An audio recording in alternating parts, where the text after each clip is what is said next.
صل على سيدنا محمد وعلى آل سيدنا محمد وبارك وسلم عليه. د تصوف اهمیت او ګټې فائدې. په تصوف سره انسان د الله تعالی ذاکر بنده جوړیږي چې د ذکر فضائل د ذکر اهمیت مخکې د قرآن او احادیثو د اقوال د علماو نه معلوم شو. خو څه اهمیت ته چې اوس متوجه شو هغه دا چې احکامات شرعیه دوه قسمه دي. یو هغه احکام دي چې اعمال ظاهري د ظاهري جسم سره تعلق لري. دوم قسم هغه احکام دي چې اعمال باطنیه د زړه سره تعلق لري. اعمال ظاهري چې د جسم سره تعلق لري دا دوه قسمه دي: اوامر لکه لمونځ، زکات، حج، روژه. نواهی لکه قتل، زنا، غلا، شراب، چې دا ټول د ظاهر بدن سره تعلق لري. په بعضو شیانو خدای پاک حکم کړی دی چې لمونځ به کې، زکات به ورکوې، روژه به نیسي، حج به کې. او د بعضو شیانو نه یې منع کړې ده لکه مثلا قتل به نه کې، زنا به نه کې، غلا به نه کې، شراب به نه چکې. دا جسمانی اعمال دی، بعض باندې امر، په بعض باندې نهیه. اعمال قلبیه د زړه اعمالم دوه قسمه دي: اوامر، نواهی. اوامر الله تعالی امر پکړی لکه ایمان ده، اخلاص، رضا، صدق، توکل، چې مقامات په وروسته انشاءالله ذکر کیږي. دا ټول د زړه شیان دي او الله امر پکړی ده. او نواهی چې خدای پاک منع تر کړی ده د زړه شیان دي لکه کفر، نفاق، تکبر، عجب، ریا، حسد، دغسې مثلا نور باطني مرضونه. نو ظاهري اعمالم دوه قسمه دي: اوامر او نواهی. باطني اعمال چې د زړه دي هغه هم دوه قسمه دي: اوامر او نواهی. خو لیکن د شارع په نسبت باندې د الله تعالی په نسبت باندې باطني اعمال تر ظاهري اعمالو نه ډیر مهم دي. ظاهري اعمالم په خپل وخت کې په خپل حالت باندې مهم دي، لیکن باطني په دې حیثیت مهم دي چې صحت او فساد د ظاهري اعمالو په باطنیو باندې بنا ده. که ظاهره د یو شي عمل ښه برابر وي خو لیکن چې په باطن کې ریا وي، پکې اخلاص نه وي، دا د ظاهر ښه عملم خدای پاک ته نه ده قبول.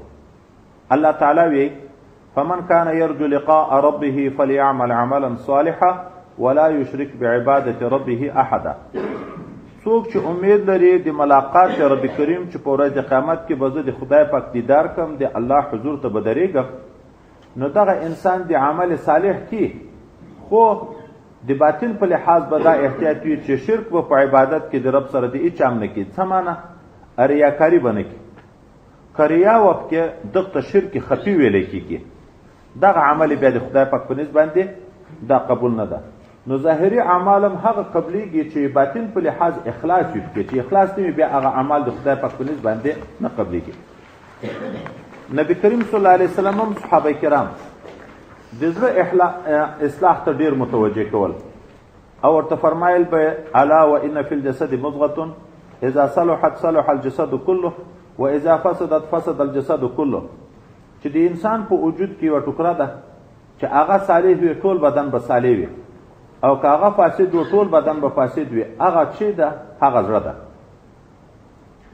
بل طرف نه چې سړی وګوري د انسان زړه محل د نظر د الله تعالی ده. حدیث مبارک کې راځي، پیغمبر صلی الله علیه وسلم فرمایي: ان الله لا ينظر الى اجسادكم ولا الى صوركم ولكن ينظر الى قلوبكم واشار باصابعه الى صدره. حضرت پیغمبر صلی الله علیه وسلم ویلي چې الله تعالی نظر نه کوي جسدو د تاسې ظاهري شکلو د تاسې ته، لیکن نظر کوي زړو د تاسې ته. داسې خپل سینې ته اشاره وکړه چې په دا زړه سینه کې چې کوم زړه ده الله تعالی دغه زړه ته ګوري.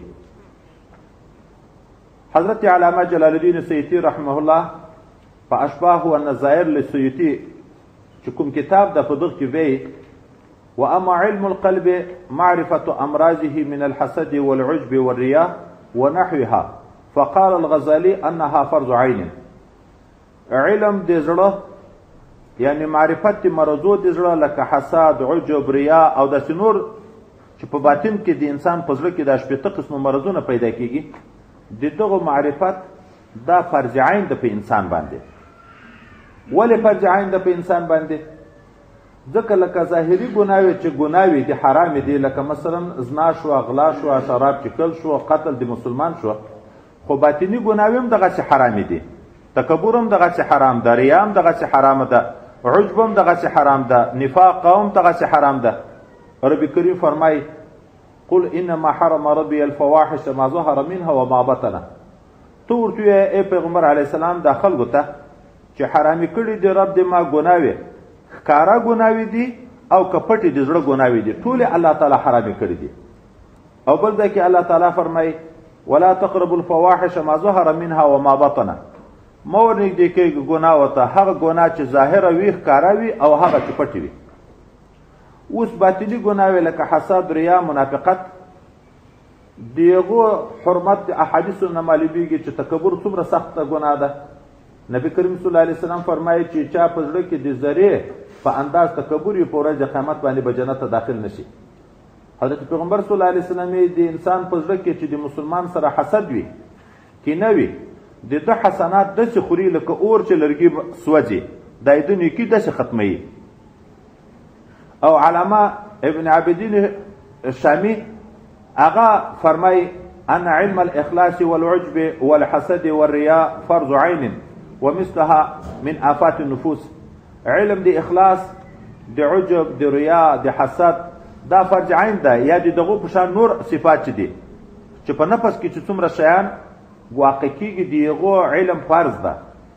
یعنی علم اخلاص فرض ده چې اخلاص په پیژنې. ولې فرض ده؟ ځکه اخلاص مامور به د موږ نه خدای پاک اسې عمل قبلوي نه چې اخلاص نه یې کړي. وما امروا الا لیعبدوا الله مخلصین له الدین. حسد پیژندل، عجب، ریا، تکبر، بخل، طمع، غضب، خیلا، مداهنت، دا بیا فرض عین دي. دغه معرفت فرض عین ده. څه معنی؟ دغه لرې کول د ځانه فرض عین دي چې سړی به تکبر د ځانه ختموي، ریا به ختم کوي، عجب به ختم کوي، خودپسندي او جاه طلبي، محبت دنیا، محبت کرسی او دا شیان به ختموي. دا په د باندې فرض عین ده. خو دغه چې سړی تکبر د ځانه ختموي، عجب او ریا او حسد د ځانه ختموي، څه وخت به ختموی شي؟ چې وخو یې پېژني چې دا ریا ده، وخو یې پېژني چې دا تکبر ده، وخو یې پېژني چې دا حسد ده، دا عجب ده. چې پېژندلی نه وي ځان به څرنګه تر خلاص کړي.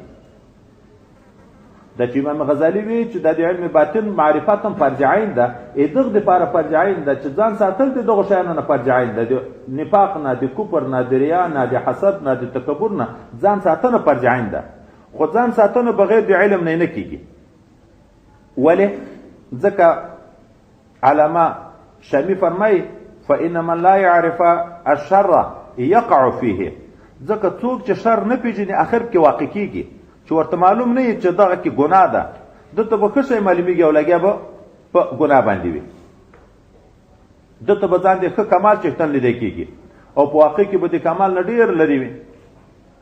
اوس د باطن د مرضو معرفت فرض شو د دې دپاره چې د دغه معرفت په سبب ته د مرضو د باطن نه ځان وساتې. اخلاص فرض شو چې ته په ځان کې اخلاص پیدا کړې. خدا علم تصوف ده چې مختص ده په علاج د مرضو د قلبیو، یعنی د علم تصوف په برکت باندې سړی د باطني مرضونو خلاصېدی شي. دا علم ده د دغه غرض دپاره چې باطني مرضونه وپېژني او ځان تر خلاص کړي. قاضي مولانا قاضي زکریا انصاري رحمه الله وی التصوف علم.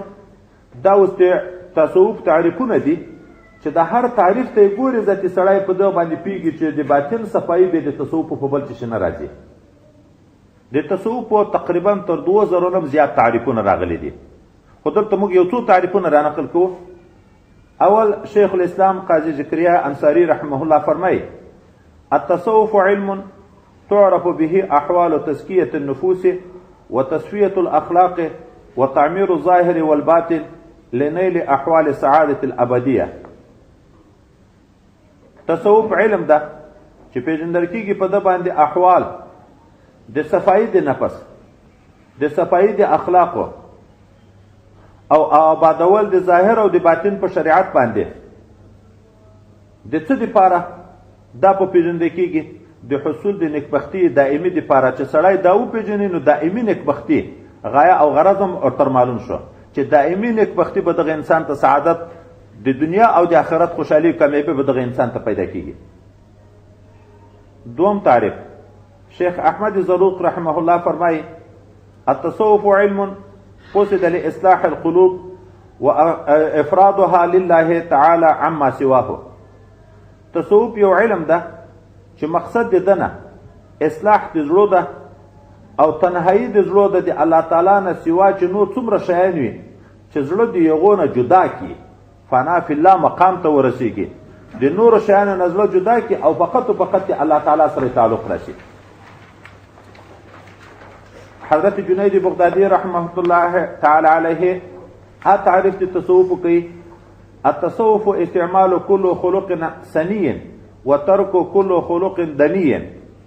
تصوف استعمالول د هر عالی اخلاقو د نیکو اخلاقو اخلاق حسنه وده او ترک د اخلاق رذیله وده چې بیکاره اخلاق ختم شي لکه اوس تکبر د عجب د ریا د حسد د داسې شیان دي چې دا د ځان نه ختم شي دیغه په عوض کې په انسان کې عاجزي پیدا شي په انسان کې اخلاص پیدا شي په انسان کې محبت الله او د رسول الله پیدا شي نیت کې صفائی پیدا شي. ابو الحسن شاذلی رحمه الله فرمایي التصوف تدريب النفس على العبودية وردها لأحكام الربوبية. تصوف آماده کول تعلیم ورکول د نفس ته په عبادت خپل رب باندې او رد کول د نفس ته احکامو د رب ته چې دغه نفس په اصل ذات کې اماره بسوء ده ان نفس لاماره بسوء. انسان چې نفس اصلاح شوی نه دغه نفس ډیر باغی او سرکشه د انسان د ګناو په طرف باندې کش کوي. په تصوف کې مطلب دا ده چې دغه نفس آماده شي د عبادت خپل رب دپاره اثرکشي ختم شي او خدای پاک ته تابع وګرځي. حضرت ابن عجیبه رحمه الله فرمایي التصوف هو علم يعرف به كيفية السلوك إلى حضرة ملك الموت حضرة ملك الملكوت بكشي دار تكت وتسبية البواطن من الرذائل وتحليتها بأنواع الفضائل وأوله علم وأوسطه عمل وآخره موهبة. تصوف علم ده چې پیژندل کېږي په ده سره طریقه د تګ دربار د ملک الملوک ته پاچا ته د پاچایانو چې رب کریم ده او تسبیه د باطن د رذایلو نه ښایسته کول د باطن د په انواعو د فضایلو باندې اول د تصوف علم ده مابین عمل ده آخر تحفې او موهبې دي. سړی به یو هر شی پیژني بیا به په هغه باندې عمل کوي نو بیا وروسته د خدای پاک د طرف نه انعامات شروع کیږي تحفې شروع کیږي حتی کشفیات ورته شروع کیږي. حضرت نبی کریم صلی الله علیه وسلم فرمای من عمل بما علم ورثه الله علم ما لم يعلم. څوک چې عمل وکړي په هغه علم چې زده وي الله تعالی به وروښیي ده ته هغه علوم چې هغه په مدرسو کې نه زده کړي. دا کشفیات و معارف چې دي دا د درس و د تدریس شی نه ده په کتابو کې نه زده کیږي چې په دغه شریعت سړی ځان عملا طور برابر کی ظاهر او باطن صفا کی نو دلته په باطن په لحاظ باندې د الهامات شروع کیږي کشفیات شروع کیږي د خدای متعال د طرف نه علوم موهوبیه له دنیا دغه انسان ته شروع کیږي. غرض دا چې په تصوف سره ظاهر او باطن د انسان صفا کیږي لیکن د دغه ظاهري او باطنی د صفایي لپاره څه شرایط ضرور دي. دیغه شرایط چې موافق سره وچریږي نو بیا پس یغه نه د ظاهر او باطن صفا کیږي. اول شرط دا چې سړی به د شیخ کامل نه بیعت کی بی بیعت نه د شیخ کامل سره د سړی صفائی نه راځي. خو شیخ کامل چاته ویل کیږي بیعت چې د شیخ کامل سره وي د انسان د اصلاح ذریعہ ګرځي. خو شیخ کامل چاته ویل کیږي شیخ کامل هغه ته ویل کیږي چې هغه څو شرطونه لري. اول دا چې دی به عالم وي په فرض عیني امورو باندې اعتقادیات ایمان په مسائلو باندې د موافق د عقیدې د اهل سنت والجماعت سره به دی علم لري هغه احکام چې دی په مبتلا وي لکه لمونځ روژه زکات که دی غني و او که تجار و د معاملاتو علم چې په ده فرض عین ده په کوم شي چې سړی مبتلا شو د هغه زده کړه په فرض ده چې د دغو ټولو به علم لري. یو دوم دا چې دغه شیخ په عارف بالله وي یعنی مرشد به د اهل سنت والجماعت د عقیدې خاوند وي او دا به شاهدي ورکوي په زړه او په روح سره چې الله تعالی یو د په ذات کې هم په صفاتو کې هم په افعالو کې نه په ذات کې د الله تعالی سره څوک شریک شته نه په صفاتو کې د الله تعالی سره څوک شریک شته نه په هغه افعال مختصو کې چې خالقیت او رازقیت د ده سره څوک شریک شته. دریم دا چې دغه شیخ په عالم په طریقه د تزکیه د نفس او په تربیه د نفس نو ده به د خپل ځان تزکیه د نفس د شیخ کامل په لاس کړي وي په مرضو او وسوسو د شیطان به خبردار وي په علاج به هم پوه وي چې اما د باطن اصلاح اما شیخ څرنګه کړه کسب یې کړی وي د شیخ کامل نه نو په هغه سره دته تجربه پیدا یي دی به بیا د مریدانو دغسې تصفیه کړی شي. څلورم ده چې دا به د یو شیخ کامل د طرف نه معذون وي په تربیه د مریدانو باندې. اوس نو د انسان د صفایي دپاره چې په تصوف سره راځي اول شرط دا ده په کتابو مطالعو سره نه اول شرط دا ده چې د شیخ کامل سره به د ده بیعت وي. دوم شرط دا ده چې مرید به د خپل شیخ سره ډیر په ادب او احترام باندې وخت تیروي. که د ادب او احترام سلسله نه وه بیا د شیخ نه دته فیوزات نه نصیب کېږي. د ده د باطن صفایي چې راځي په فیوزاتو د شیخ باندې راځي هغه فیوزات د شیخ بیا نه ورته نصیب کېږي. په آداب دوه قسمه دي آداب باطنی او آداب ظاهري. آداب باطنی شی دی چې مرید به په زړه کې د خپل شیخ سره څنګه باطني دا منه لکه مخکې مو چې ویلې اعمال ظاهري او باطني د ظاهره اندامو خپل عمل دی د زړه خپل عمل ده. د آداب هم ظاهري او باطني دواړه دي. د باطن د زړه په لحاظ به مرید د خپل شیخ سره څرنګه ادب لري نو اول دا چې تسلیم او اطاعت تامه به لري خپل شیخ ته په ټولو اوامرو نصیحتو کې. شیخ چې څه نصیحت ورته کې څه امر ورته کې په زړه به کې به د ده اطاعت وي. دا تسلیم و انقیاد معنا د زړه صفت ده. په زړه کې به دی مطیع او منونکی د خپل شیخ د خپل حکمو وي نصیحتو وي. دوم ده چې په خپل شیخ باندې به اعتراضات نه کوي د هغه د اعتراضاتو نه به ځان ساتي. په طریقه د تربیې د ده کې چې هغه شیخ د ده ته څرنګه ذکر کوي د ده د تصفیې کار کوي په هغه کې به دی په هغه اعتراض نه کوي چې ته ولې دا شی ماته کوې تر دغه نه خو هغه بهتره ده. هغه یو خیل ذکر ورته کوي دی په بل باندې لګیایي چې ما هلته په کتاب کې د دغه فضایل ډېر اورېدلی دي. دا لکه په هغه خپل شیخ باندې اعتراض چې ته د باطن د تصفیې په کار تر ما ښه نه پوهېږې. نه دی به د خپل شیخ په هغه طریقه د تربیې کې په خپل شیخ باندې اعتراض کوونکی نه. علامه ابن حجر هیثمي فرمایي څوک چې په خپل شیخ اعتراضونه کوي دا علامه د محرومي ده د ده ده چې دی د فیوزاتو نه محروم کېږي بیا هغه نعمتونه هغه فیوزات نه ورته نصیب کېږي. خو که د خپل شیخ کې یو داسې خبره داسې قول یا فعل ولید چې د ده په خیال د شریعت خلاف و اوس خو دا خو د اعتراض ځای ده چې پیر د شریعت په خلاف ولید نو اول به دغه مرید کوشش کوي چې د یغه قول او یغه عمل دپاره چې د شیخ نه یې ولید د ده په خیال د شریعت خلاف و چې د هغه دپاره یو تاویل صحیحه وغواړي دا معنه دلیل پیدا کړي چې دا دی کوي ما ته خو ناروا لیده کېږي خو ودرېږه وایي ګورم په کتابو کې چې دغه ښه ثبوت لري که نه لري.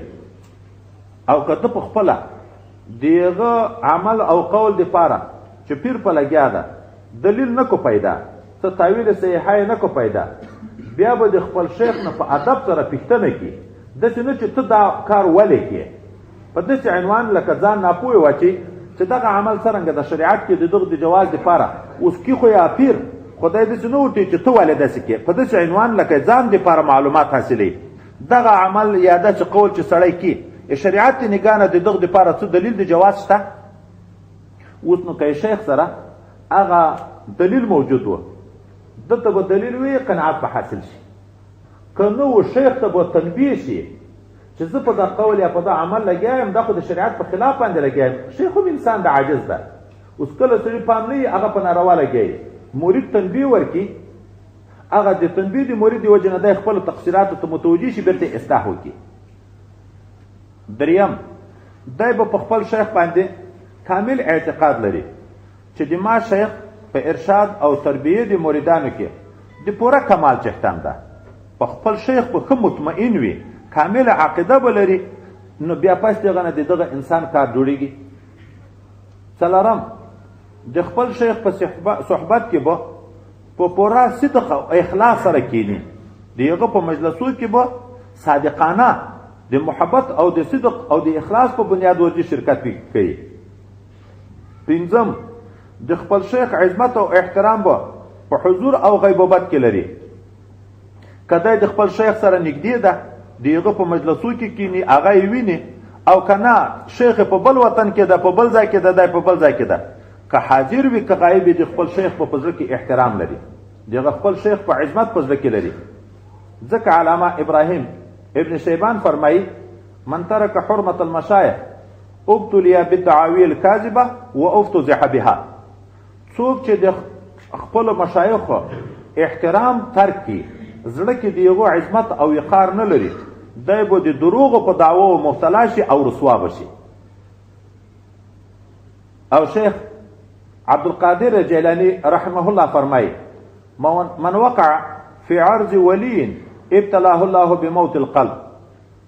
شیخ عبدالقادر جیلانی سے فرمایي څوک چې واقع شو په عزت د یو ولی الله کې د خدای پاک دوست دی په هغه کې غږیږي د هغه په عزت کې په ابرو باندې دی تیری کوي نو خدای پاک به مبتلا کې په مرګ د زړه باندې دغه انسان زړه به مړ وي بیا حیات نه پکې راځي.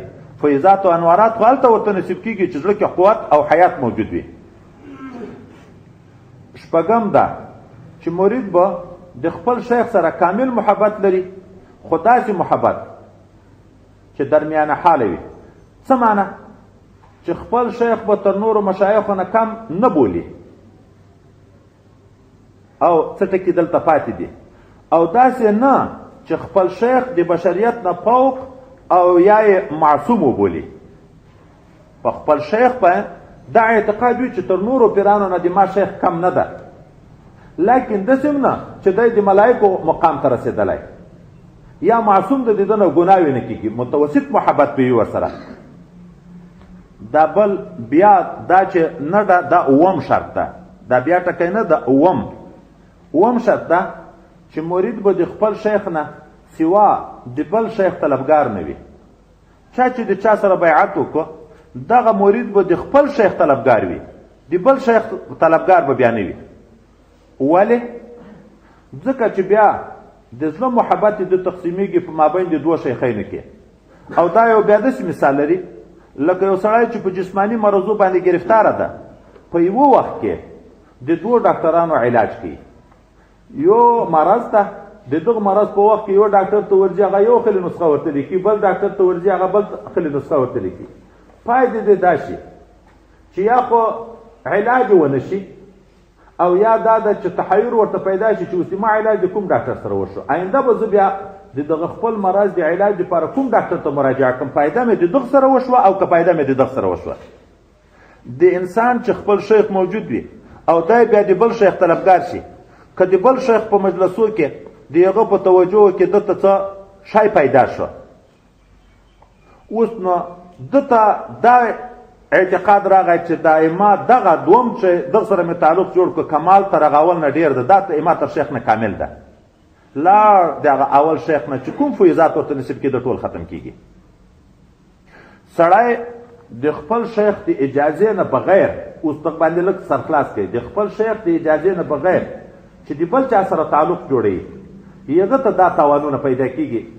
کله داسې چې په عین حال کې یو پیر نه بیعت وکړي بیا لاړ شي د بل پیر نه بیعت وکړي د یو پیر نه په یوه طریقه کې بیعت وکړي په بله طریقه کې بیعت وکړي په یوه وخت کې دوه بیعتونه په مخ باندې بیایي نو د دغه مرض د اولیاو نسخې داسې دي بعضې سړی دي بعضې ګرمې بعضې ذکرونه بعضې توجهات داسې دي چې هلته په انسان کې تیزی پیدا کوي او بعضې داسې دي چې په انسان کې نرمي پیدا کوي اوس نو دا متضاد غونډه قسم علاجونه یې د انسان له لورې ذاتي ورک شي او چې خپل شیخ اجازه وکړي سړي ته خپل شیخ په اجازه وشي چې ته پلانکي ته ورځه د هغه سره وظیفې که بیا چې د هغه په صحبتو کې کوم کمالات سړي ته پیدا کېږي نو عقیده به د سړي دا وي چې دا مې ټول د هغه خپل پیر دې طرف نه دي ورغی دوم پیر ته په اجازه د هغه خپل شیخ باندې دغه دوم وظیفه ورسره کوي دلته څه آثار پیدا کېږي اوس د آثار خو به سړی باید په دې وپوهېږي چې دا د اول نه دي ولې د اول نه دي تر جامع پورې یو استاد سړي ته تعلیم وکړ د هغه نه بعد لاړ مسلماني ته دوم استاد ته د مسلماني په وخت کې سړي قوت علمي زیاتېږي که د هدایت نحو په وخت کې زیات وي طبیعي خبره ده د مسلماني په وخت کې خو به سړی لږ په خبره ښه پوهېږي خو دا به یقین وي چې هغه بل استاد تر جامع پورې ماته سبقونه نه وی ویلې زه په د خبرو قواعدو نه وی پوه کړی نو زه اوس مسلماني څه پوهېدم خو دا بنیاد خو د ما یغه کېکی نحو په قواعدو یغه پوه کړم د صرف په قواعدو یغه پوه کړم د اصولو په قواعدو مثلا یغه پوه کړم اوس چې ماته څه شی پیدا کېږي دا په واقع کې د اول استاد برکت ده که هغه نه وای ماته اوس په غټو مجلسو کې کېنه بخاري شریف کې کېنه او لاندې کتابونه نه ویل د بخاري په مطلب تو پیږي دا په یو ذات خو سوکه زیاتېږي ترقي په ترقي باندې ادا کېږي لکه علم ظاهر په هدایت نحو کې یو نوع استعداد بیا په کاپیه کې تر هغه لږ پورته شي ترجمه کې بیا تر هغه نه پورته شي خو بنیاد خو هغه اول استاد یې کوي د سړي په عقیده دا وي چې د هر شیخ په مجلس کې کینی چې هر څه ورته پیدا کېده چې دا ټول ماته د خپل شیخ ته طرف نه دي اصل د خارجي د کتاب نه بغیر د خپل تجربې درته وایم یو وخت کې موږ خلیفه صاحب دغه د یو بلې طریقې قدرې مبارکې زیارتو ته لاړو د قدرې مبارکې پیرانو دغه زیارتو ته لاړو بیا مې وروسته د ملګرو نه پوښتنه کوله اول زیارت کې چې موږ کېناستو یو عجب نادر خوند پیدا شو ما دې ته ویلې مالې تاسو په آثار باندې کیفیت باندې پوهېدئ دې ویلې وه مالې څه دا زیات خوند دې څه وجې نه و زه خپله په وظیفو نه پوهېږم خو دا دلته رښتیا درته وایم هغه خپل شیخ کمال په داسې وخت کې ښکاره کوي چې زه څرنګه هغه زیارت ته سترګې مې پټې کړې چې دا د قدرې مبارکې کوم زیارت و چې هغه ته راغلم چې دا څرنګه مې سترګې پټې کړې ګورم په شیشه کې دننه ارغندې خلیفه صاحب ناسته هغه خپل شیخ چې ما بیعت کړی ده تر راغلم دغه زیارت ته خو چې څرنګه مې سترګې پټې کړې هلته هغه خپل شیخ حاضر و د هغه روحانیت حاضر و عکس او تصویر کامل هغه ته موجود دلته حضرت عثمان قداري صاحب مبارک زیارت درابن کې موږ ورځو یو لوی شخص ته دغه خپله نقشبندي دي موږ کې خو موږ روان یو ملګري یو په دا موټر کې سپاره یو چې دا څرنګه دا درابن ته ورنږدې شو ما ته خوب راغی دا څنګه ویده شوم 2 منټه خوب مې غالبا کړی دا څنګه مې سترګې پټې شو ګورم چې په څنګ کې 2 موټر ده د ایموږ موټر په برابر باندې روان ده ارغندې خلیفه صاحب مبارک کې ناسته ګوره چې زیارت کې څه فایز سړي ته پیدا کېږي که د ژوندیو په صحبتو کې چیرې سړي فایز پیدا کېږي اصل فایز ټول د هغه طرف نه وي حکیم سنایي صاحب ته تللی غزني کې بیا د سنایي صاحب نه لاندې هلته نلکۍ ده دا د لاس نلکۍ نو اوبو نلکۍ مې اوبه راویستې بل ملګری طالب را سره و په اوداسه لګیا شوم په ویښو سترګو وظیفې ته مې هم خیال نه ده په اوداسه لګیا یم په ویښو سترګو ګورم چې ارغندې خلیفه صاحب مبارک مخ ته تېر شو شاته ګورم واس ورک شو په ویښو سترګو نه وظیفه هم نه کمپان هم نه ده چې شاته ګورم چې احمدیا خلیفه صاحب مبارک تېر شو چې کله هلته ورغلم احمدیا خلیفه صاحب مبارک ته دا قصه مې ورته وکړه ما له داسې نادر او ما ته تر اوسه داسې نه و پېښ شوي په اوداسه لګیا یم نه مې وظیفه کړه نه په ښه نه په بد په ویښه سترګو ارغندې خلیفه صاحب مبارک د دنیا نه تللی هغه مې ولیده چې مخ ته تېر شو بیا مې ته ولیده چې ته مخ ته درته تېر شوې ده ذاتي وخندل وایي شیخ چې کامل وي سړی چې بل شیخ ته ورځي هغه یې تعارف ورته کړي که یو زیارت ته ورځي هغه یې تعارف ورته کړي دا خپل چشمدید حال د دغه لپاره ذکر کوم چې ملګري په دغه باندې ښه عقیده وي کار د چا د طرف نه جوړېږي د هغه خپل شیخ د طرف نه جوړېږي نو دا په یو وخت کې ډېرو شیخانو ته منډې هغه چاته شته چې هغه ادب د خپل شیخ ساتلی شي هغه خپل شیخ چې بیعت یې کړی په هغه باندې کامل اعتماد یقین په ځای ساتلی شي نو بیا که بل شیخ ته لاړ شي په مجلس کې کښېني څه فیضات ورته پیدا شي یقین یې دا وي چې د ما هغه شیخ ده دا نن اکثره مریدانو سلسله سره ګډه وډه هغه وجه دا وي چې د خپل شیخ د اجازې نه بغیر په خپل حرص دی زر ځان بزر کوي. نن دغه ته منډې که، نن فلانکي ځای ته منډې که، نن فلانکي ځای ته منډې که. بیا وروسته لوری تر ورک شي، بیا کله په خپلو مشایخو کې شبهه ورته پیدا شي چې هلته خو ماته دا فیضات نه و، د ده په مجلس کې ماته داسې عجب اثرات پیدا شوه. اوس دلته ماته داسې عجب اثرات پیدا شو، هغه خپل شیخ باندې اعتقاد کمزوري شي، داسې کار یې ختم. نو اووم شرط دا ده چې سړی به د خپل شیخ نه سوا د بل شیخ طلبګار نه وي. دا باطني شرطونه چې سړی د شیخ کامل سره بیعت وکړي، خو په دغه ادب د زړه ورسره چلیږي، نو هلته د انسان د باطن صفایي راځي. دوم قسم آداب ظاهري دي چې ظاهري جسمانی آداب هم ساتي، بیا انسان کمال ته رسیږي. اول دا چې مرید به موافقت کوي د خپل شیخ سره په امر او نهي کې، یعنی مرشد درته حکم وکړو، امر د یو شي ورته وکړو چې دا کار به کې داسې، یا یې منع کړو د یو شي نه چې دا به نه کې، نو دته به په خپل امر او نهي د شیخ کې څه شک او تردد نه پیدا کېږي، د هغه د حکم سره به موافق چلیږي. نو بیا پس د هغه نه دا سړی کمال ته رسیږي. لکه طبیب ظاهري، د ظاهري مرضو علاج کوونکی ډاکټر ته سړی چې ورشي، هغه ورته حکم وکړي چې دغه دوایي به خوري، په داسې داسې ټیم به خوري، خو د دغو شیانو نه به پرهیز کوي چې ضررناک شیان دي. اوس چې هغه نسخه هم په یغه ترتیب وخوري او د پرهیز هم کار یعنی لحاظ وساتي، دا مریض در جوړیږي.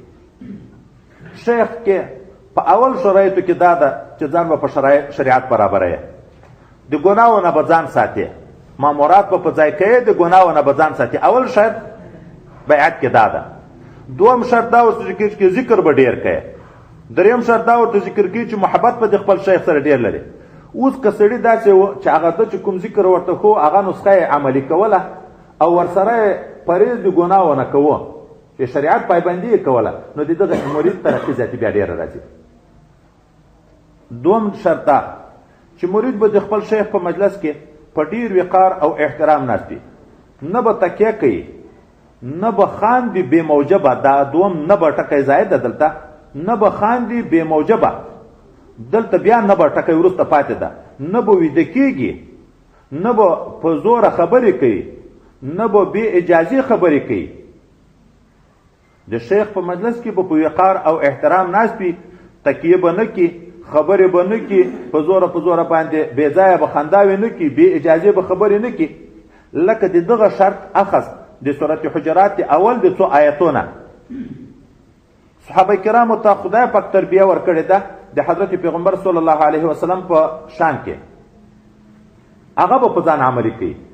د شیخ د مصروفیاتو به لحاظ ساتي، د هغه د آرام به خیال ساتي. لکه د دغه سورت په اولو آیتو کې چې راځي یا ایها الذین آمنوا لا تقدموا بین یدی الله ورسوله، ای مؤمنینو تاسو به د الله او د رسول نه وړاندیتوب نه کوئ، په فتوا کې، په مشوره کې، په رفتار کې، په عمل کې د خپل پیغمبر نه به مخکې تاسو سبقت نه کوئ.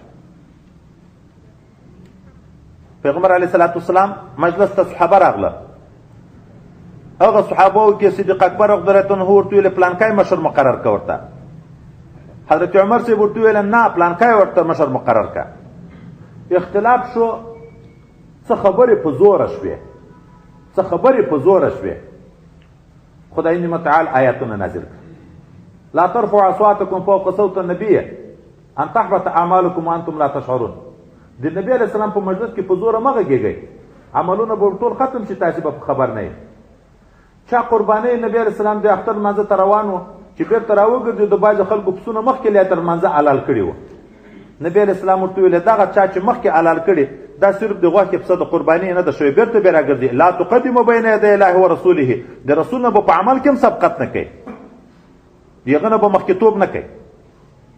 د رسول الله صلی الله علیه وسلم حجرې مبارکې ته به څوک راغله، د باندې نه به یې نارې ور ویلې، دا به یې نه ویلې چې ودرېدی به یا مصروف وي یا به ویده وي، نارې به یې ور ویلې چې راوځه. خدای پاک آیاتونه نازل کړه ان الذین ینادونک من وراء الحجرات اکثرهم لا یعقلون ولو انهم صبروا حتى تخرج الیهم لکان خیر لهم. دا یې باندې نه چې نارې در وایي دا اکثره داسې دي چې عقل نه لري، که دوی صبر کړی وای چې ته په خپله خوښه راوتلی ورته دا به د دوی دپاره خیر و نو د هغه د ضروریاتو لحاظ به هم ساتي د شغل لحاظ به هم ساتي او ورسره به د هغه نه په فتوا او په مشوره او په خبرو او په لیاره کې سبقت به هم نه کړي. دریم شرط دا چې مرید به د خپل شیخ په خدمت کې په قدر د امکان باندې کوشش کوي. د عربي مقوله ده من خدمه خودمه، څوک چې د بل خدمت وکړي الله به مخدوم ګرځي بیا به خلک د ده خدمت کوي. او سالک شاعر ویایي هر که خدمتکار د او مخدوم شد، هر که خود را دید او محروم شد. هر چا چې خدمت وکړه هغه مخدوم شو، خلک بیا د ده خدمت کوي. او چا چې خدمت ونه کړه خپل ځان یې غټ ولید، خپل ځان یې غټ ولید، دا خدمت چې نه کوي نو خپل ځان غټ ورته لیده کېږي، هغه د فیوزاتو نه محروم شو. څلورم ده چې مرید به د خپل شیخ په صحبتو او مجلسو کې ډیر شرکت کوي او که لرې وي په قدر د طاقت باندې به شرکت کوي، ځکه چې صوفیه کرام د سیر او سلوک بنیاد په دریو شیانو باندې په دریو اصولو باندې بنا کړی د بیانیه: اجتماع، استماع، اتباع. سړی هلته په مخ ځي چې د خپل شیخ سره لنډ اول تعبیر وکړو اجتماع کوي، ناسته ولاړه ډېره کوي. دوم استماع د هغه نصیحتونه اوري. دریم اتباع منی عمل په کوي چې اجتماع، استماع، اتباع دا درې شرط موجود شو نو پس د هغه مرید کمال ته رسیدی شي. قاضي ثناء الله فانفتی رحمه الله د دې آیات مبارکه په تشریح کې الا ان اولیاء الله لا خوف علیهم ولا هم یحزنون الذين امنوا وكانوا يتقون لهم البشرى في الحياه الدنيا وفي الاخره. الته دی ولی علایم ذکر کیږي او د ولایت د حصول اسباب ذکر کوي. دا سړی ولایت ته په چی رسیږي نو دی وی چې عمده شیان دوه دي. اول کثرت ملازمات مع المحبت والانقياد، ډیره ناسته ولاړه د خپل شیخ سره خو په محبت او په اخلاص او په منلو چې اتباع موجود وي په صحبت کې. او دوم کثرت ذکر چې ذکر ډیر کوي نو دغه انسان بیا وروسته مقام د ولایت ته رسیږي. د مرید ډیره ترقي په صحبت د شیخ سره راځي، په مجلسو د شیخ سره راځي. اصلا خبره دا ده چې مخکې موږ وویلې چې په خپل شیخ به کامل اعتماد لري، کار هلته جوړیږي. دا د شیخ باندې اعتماد هلته پیدا کیږي چې د شیخ په څه کمالاتو خبر شي. د شیخ په کمالاتو هلته خبریږي چې د باطن صفا شي. هغه د باطن د شیخ انوارات په د په سینه کې چې منعکس کیږي، هغه کمالات چې ویني هلته چې د خپل باطن صفا شي نو د هغه کمال ورته لیدل کیږي. او دا باطن صفایي چې راځي د صحبت مشایخو سره راځي. فایدې به وروسته ذکر کوو. هسې اجمالي مخکې د شیخ په مجلسو کې چې ډېر کښېني داسې نصیحتونه به اوري چې کله به د تکبر د علاج خبرې وي، کله به د ریا د علاج خبرې وي، کله به د خوف الهي خبرې وي. داسې مجلسونه به وي چې دی هغه کوم مرضو گرفتار ده د هغو مرضونه به دی توبهګار کېږي، رویګردانه کېږي به چې باطن صفا شو. د خپل شیخ سره د شیخ کمالات هلته سړي ته بیا معلومیږي. چې شیخ کمال معلوم شو محبت پیدا کېږي. د محبت اسباب بیا وروسته انشاء الله العزیز بیا یو ځای کې را روان دي هلته به لیکو. د چا چې محبت چا سره پیدا کېږي یوه منشی چې ده موږ تاسې بخاري شریف کې چې ویلې ده کمال ده. بله منشی چې ده احسان ده. چې چا په کمال خبر شیم نو محبت پیدا کېږي. صحابه کرام څه وخت تېر شوي دي موږ محبت ته وسره، ائمه کرام څه وخت تېر شوي دي موږ محبت ته، ځکه د دوی د کمالاتو نه څه نه څه خبر یو. کتابو کې واقعات د ذکر شوي دي. او دوم چې ډېر محبت پیدا کېږي احسان، چې د چا احسان وي په تا سره ښه کړي نو تا د هغه ښو وجه نه د تا محبت ورسره پیدا کېږي. د شیخ په احسان چې هغه ما ته توجه کړي، د ما باطن د ګناهو نه صفا کېږي، دلته هم هلته سړي ته د احسان تصور پیدا کېږي چې خپل باطن اصلاح وویني چې دغه د په ما کې څومره فرق راغی.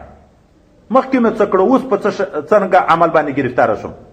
دا د خپل شیخ د احسان تصور هلته پیدا کېږي چې په دغه به اثر څه پوه شي. دا هلته پوهېږي چې شیخ په صحبتو کې ډېر کښېني نو د شیخ کمال هم ورته معلوم شي، د شیخ د احسان تصور هم معلوم شي. پس دغه نه بیا د انسان اعتماد په خپل شیخ کامل کېږي چې څومره اعتماد کامل کېږي دومره بیا د انسان ترقي کوي.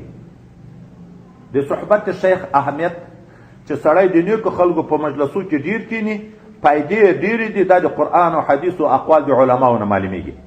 اول آیتونه مبارکه چې د نیکو خلکو په مجلس کې ډیره ګټه ده هغه دا دي. قرآن عظیم شان کې رب کریم فرمایي یا ایها الذین آمنوا اتقوا الله وکونوا مع الصادقین. ای مؤمنینو د الله نه وویریږئ او همیشه تاسې د صادقینو سره اوسیږئ. قینونت دوه قسمه ده، سوري او معنوي. سوري قینونت دا ده چې دوی په مجلسو کې ډیر کینی، دا ظاهري کینسته ناسته ولاړ او تعلق ډیر کوي، او باطني دا ده چې د ده سره محبت ډیر لري. وکونوا مع الصادقین. بل ځای کې آیت مبارکه کې رب کریم فرمایي واصبر نفسك مع الذين يدعون ربهم بالغداة والعشي يريدون وجهه ولا تعد عيناك عنهم تريد زينة الحياة الدنيا ولا تطع من أغفلنا قلبه عن ذكرنا واتبع هواه وكان أمره فرطا. واصبر نفسك بند که خپل نفس، ځان بند که مع الذين دیغه خلقو سره یدعون ربهم چې هغه بولي رب خپل بالغداة والعشي په سهار او په بیګا کې. سهار او بیګا د خدای ذکر کوي، ته دیغه خلقو سره اوسېږه. خو دیغه په ذکر کې مطلب چې یریدون وجهه، اراده لري د خدای د رضا، د رضا د الله نه بغیر بل څه مطلب نه وي. او د دغه خلکو نه چې هغه شپه ورځ د خدای پاک په ذکر لګیا دي، دغه نه سترګې بل طرف ته مه تېروه. خانانو، ملکانو، دنیادارو، قدرتمنو یغو طرفو ته میل مه کوه چې بیا به د اراده وي د ښایست دنیا، هغه خو د دنیا په ښایست لګیا دي. او الله تعالی وی ته اطاعت مه کوه د هغه چا چې د هغه زړه ما غافله کړی دی د خپل ذکر نه. چا په زړه کې چې د ما ذکر نشته، الله وی ته به د یو سړي ملګرتیا نه کوې، اطاعت به نه کوې. او یغه ټول وخت د خپلو خواهشاتو مطابقت کړی ده چې زړه څه ورته وایي هغه کارونه کوي. زړه یې د ما د ذکر نه غافله ده چې زړه یې څه وایي هغه کارونه کوي. نو د دغو خلکو مطابقت مه کوه چې د هغه عاقبت هلاکت ته، که ته یې مطابقت وکړې نو خو ته هم هلاکت ته بیایي.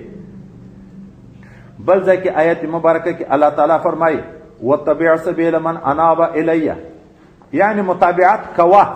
کوه ټکی درته بیا پاتې کوه د لارې د هغه چا چې رجوع یې کړې وي د ما په طرف باندې. چا چې د ما طرف ته مخ وي، ما غواړي، د ما رضا غواړي، دار د آخرت غواړي، تم د هغه په نقش قدم باندې روان سه. مقتدا سړی چې په چاپ سي اقتدا کوي، په امام سي اقتدا کوي. اوس موږ لمنځو کې ولې اقتدا کو؟ دی د الله سره خبرې کوي، موږ ترجمان نماینده مقرر کړ. خو که داسې یو څوک چې هغه خپله په لمانځه باندې نه پوهېږي، لمونځ خپله ګډوډ وي، په هغه پسې اقتدا وکړو، په لمانځه کې موږ اقتدا وکړو، موږ لمونځ به کامل کېږي که خرابېږي به؟ چې د خپل لمونځ برباد کړو، موږ لمونځ هم را برباد کړو. نو هغه چا به متابعت کوي چې د هغه مخ د ما په طرف باندې ده. بل ځای کې آیت مبارکه کې رب کریم وایي الاخلاء یومئذ بعضهم لبعض عدو الا المتقین. دوستان به په ورځ د قیامت بعضې د بعضې دښمنان وي، چې په دنیا کې یو د بل سره دوستي کړه، هلته به یو د بل دښمن وي. الا المتقین، مګر پرهیزګاره خلک به متقیان به په قیامت کې هم سره ملګري وي، یو د بل به شفاعتونه کوي، د خدای پاک په حضور کې به د هغه بل په باب کې زارۍ کوي. نو د داسې چا سره ملګرتیا مه کړه چې په قیامت کې بیا تر بیزاره یې، یو په بل باندې لعنتونه سره ویایي، یو د بل دښمن جوړ شي. کشر په مشر عریضه کوي چې خدای دغه زه ګمراه کړی وم، مشر په کشر باندې لعنت وایي چې ما خو څه زور نه و در باندې، خو تا که زه په خپله په سمه لار روان وای ته به مې هم روان کړی وی. نو د صحبت اهمیت د نیکو خلکو د ده آیتونه معلومیږي چې سړی به د نیکو خلکو سره صحبت کوي چې په قیامت کې بیا دغه انسان ته نجات ذریعه ګرځي. او په احادیثو مبارکو کې چې سړی د نیکو خلکو مجلس کوي څه مقام ته رسیږي. حدیث مبارک کې راځي حضرت پیغمبر صلی الله علیه وسلم فرمایي انما مثل الجلیس الصالح والجلیس السوء كحامل المسك ونافخ الكير. مثال د نیک سړي د نیک امجلسي او د بیکار امجلسي داسې ده که حامل المسک. یو سړی عطر خرڅوي، خوشبویي ده ورسره، ته ورغلې د هغه سره کېناستې، نو یا به دی خپله څه درکړي یا به یې ته په قیمت تر واخلې، که نور نه وي په هغه وخت کې خو به د سپنږمو ته ښه خوشبویي درځي. او د بیکاره خلکو په مجلسو کې کېناستن داسې مثال لري لکه د پخ دکان ته د آهنګر دکان ته ورغلی هغه اور ته پوکای ورکوي ابانه یې ورګرمې کړي دي یا به د اور به څرې در بایدېږي جامې به در سوځي او یا به که نور نه یې په یغه ځای کې خو به بدبویي در باندې په نیک ځایو کې د نیکو خلکو په صحبتو کې د الله رحمتونه وریږي که خپل باطن د کمال ته ونه رسېدو دومره خوبویي په یغه مجلس کې چې کوم انعام په یغه مجلس کېږي په تا به هم هغه کېږي او په بدو ځایو د خدای قهر و غضب وریږي ګورې د حجر واقعه کې سمودیانو موږ تاسې بخاري شریف کې ویلې د صالح علیه السلام قوم څه وخت غرق شوی و نبی علیه السلام چې تبوک ته تلو خپلو ملګرو ته ویله چې په دغه کلیو چې تېرېږئ په ژړا تېرېږئ په منډه تېرېږئ ولې په دغه ځای د خدای قهر و غضب ورېدلی ده څو زره کاله مخکې داسې نو چې په موږ باندې د خدای قهر غضب وریږي دوم حدیث مبارک کې پیغمبر صلی الله علیه وسلم نه چا پوښتنه وکړه عن ابن عباس رضی الله تعالی عنه قال قیل یا رسول الله ای جلساءنا خیر موږ همنشینه څوک خیر دی د چا سره کینو ناسته ولاړه د چا سره کوو